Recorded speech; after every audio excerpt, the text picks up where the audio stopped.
स्वागत है दोस्तों आपका हमारे यूट्यूब चैनल में। आज हम बीए सेकंड सेमेस्टर के एक बहुत ही फेमस पोएम को पढ़ेंगे जिसका नाम है द एसे ऑन मैन, जिसको अलेक्जेंडर पोप ने लिखा है। इस पोएम को अलेक्जेंडर पोप ने अपने दोस्त लॉर्ड बॉलिंगब्रुक को डेडिकेट किया है। ये जो पोएम है एपिस्टल के फॉर्म में लिखा गया है, मतलब लेटर के फॉर्म में लिखा गया है, और यह एपिस्टल सेकंड है जो कि बीए सेकंड सेमेस्टर में पढ़ाया जाता है। तो आइए अब हम इस पोएम को लाइन वाइज पढ़ते हैं और समझते हैं। पहले स्टेंजा को देखिए। Know then thyself presume not God to scan. यहाँ कवि पूरे मानव जाति को एक सजेशन देते हैं कि मनुष्य को सबसे पहले खुद के बारे में जानना चाहिए, भगवान को जानने की इच्छा नहीं रखनी चाहिए। The proper study of Mankind is man. मनुष्य को सबसे पहले मानव जाति का अध्ययन करना चाहिए ताकि वह एक अच्छा मानव बन सके। Placed on this isthmus of a middle stage. मनुष्य को गॉड ने बीच में रखा है, मतलब कहने का मनुष्य जो है वो जानवरों से तो बड़ा है लेकिन भगवान से वो छोटा है, इसलिए मनुष्य बीच में है। A being darkly wise and rudely great.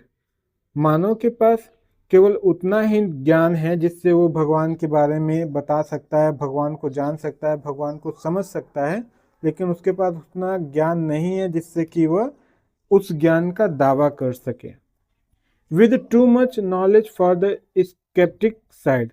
ज़्यादा ज्ञान अक्सर मनुष्य को संदेह में डालता है, मतलब ज़्यादा ज्ञान होने से मनुष्य हमेशा डाउटफुल ही रहता है।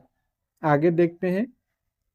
With too much weakness for the stoic pride. और ज़्यादा वीकनेस भी या फिर ज़्यादा कमज़ोर आदमी भी, यहाँ कमजोरी का मतलब लिटरेचर से है, नॉलेज से है, ठीक है। ज़्यादा कमज़ोर आदमी भी अपनी इंद्रियों पर काबू नहीं कर पाता। ही हैंग्स बिटवीन। और मनुष्य हमेशा बीच में लटका हुआ होता है। इन डाउट टू एक्ट और रेस्ट, कि उसे कर्म करना चाहिए या फिर आराम करना चाहिए। In doubt to deem himself a god or beast. और यही विचार मनुष्य के मस्तिष्क में लगातार चलता रहता है कि वो जो कर्म कर रहा है वो गॉड मतलब अच्छा कर्म कर रहा है, और बीस्ट या फिर बुरा कर्म कर रहा है।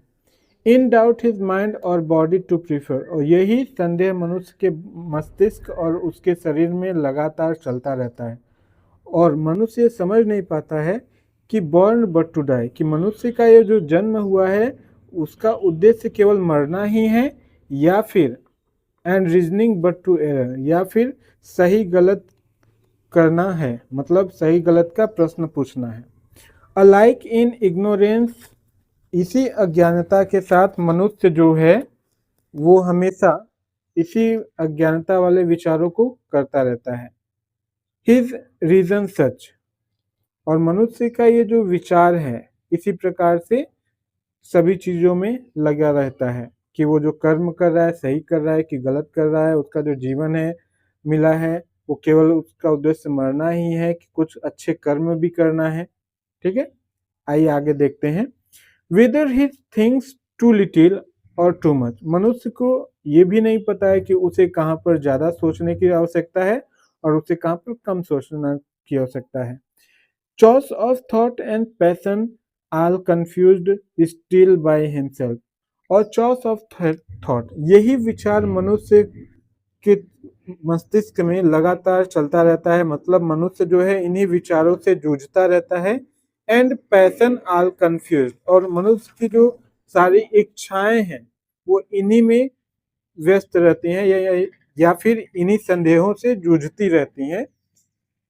स्टिल बाय हिमसेल्फ एब्यूज्ड और डिसएब्यूज। और फिर भी मनुष्य अपने आप को ये समझा नहीं पाता कि वो जो काम कर रहा है वो एब्यूज मतलब होता है गाली देना, एंड डिसएब्यूज का मतलब वैसे होता है गाली नहीं देना। तो यहाँ पर मनुष्य ये अपने आप को समझा नहीं पाता कि वो जो कर्म कर रहा है वो सही कर रहा है कि गलत कर रहा है।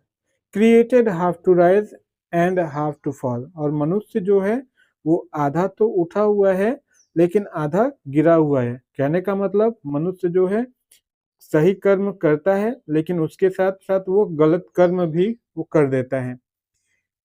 Great Lord of all thing. मनुष्य जो है वो सभी चीजों का स्वामी तो है, मतलब कहने का मनुष्य जो है सभी चीजों को जीत तो सकता है। Yet a prey to all, लेकिन उसके बावजूद मनुष्य सभी चीजों का शिकार भी है, मतलब सभी चीजों से दबा भी है, कभी भी शिकार बन सकता है किसी भी चीज का। प्रे मतलब होता है यहाँ पर शिकार करना। आगे देखते हैं। सोल जज of truth in endless error hurled, और मनुष्य का केवल एकमात्र सत्य यही है कि मनुष्य जो है वह इसी तरीके के बुरे चीजों से जूझता रहता है। आगे लास्ट लाइन को देखते हैं। The glory jest and riddle of the world, मनुष्य जो है, मनुष्य का जो ग्लोरी है या वैभव है, वह संसार के इसी पहेलियों से जूझता रहता है और उसका जीवन एक मजाक बनकर रह जाता है। ठीक है, तो यहाँ पर ये हमारा पोएम खत्म होता है। Okay bye.